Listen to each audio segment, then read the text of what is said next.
Here is Chapter 7 of the book Someone Was Watching.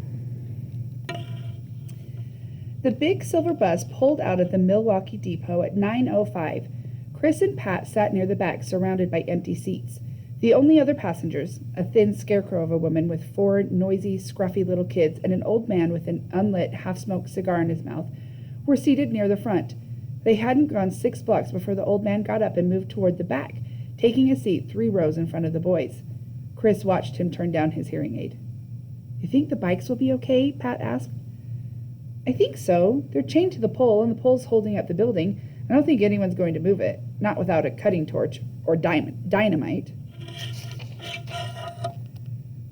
"I hope you're right. You got any food?" Chris shook his head. "I didn't have time to grab any. We can get something when we get there." His mind was drifting away. He thought about what they would do when they got there. What was the first step going to be? Should he walk right in and ask Bud and Clover to give back his little sister? And have them laugh at him? Or feel sorry for him?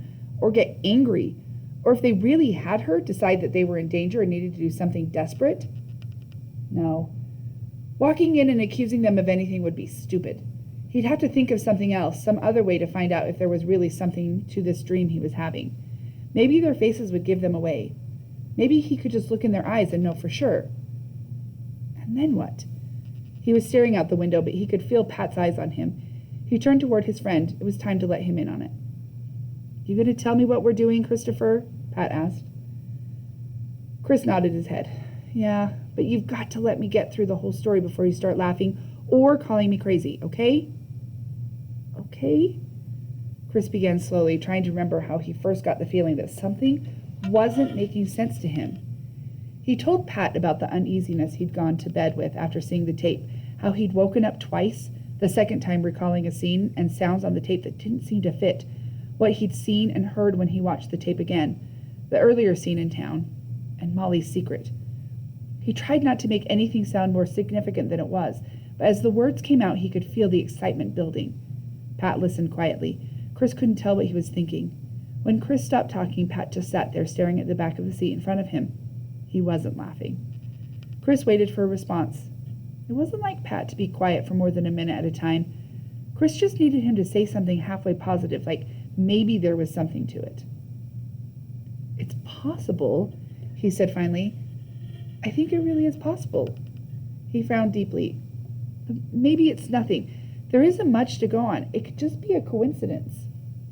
"I know," Chris said, but he felt as if a weight had been lifted. Pat didn't think he was crazy.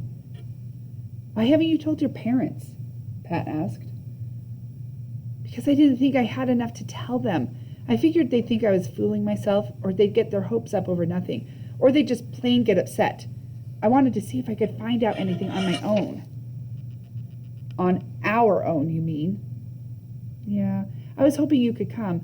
I may need a bodyguard, or at least a friend." "You're going to be disappointed if this doesn't get us anywhere." "What do you think? But there's nothing I can do about it." Pat sat back in his seat and let out a sigh. "But wouldn't it be something if she were, Chris? Still alive, I mean," he said. "Yeah," Chris said, "it would." "So what do we do when we get there?" "I haven't come up with a definitive plan. Just play it by ear and be careful. Pretend we're detectives without looking like we are. Clover and Bud live in an apartment attached to the back of their shop. I've seen it from the alley. If they've got Molly, she'd have to be there."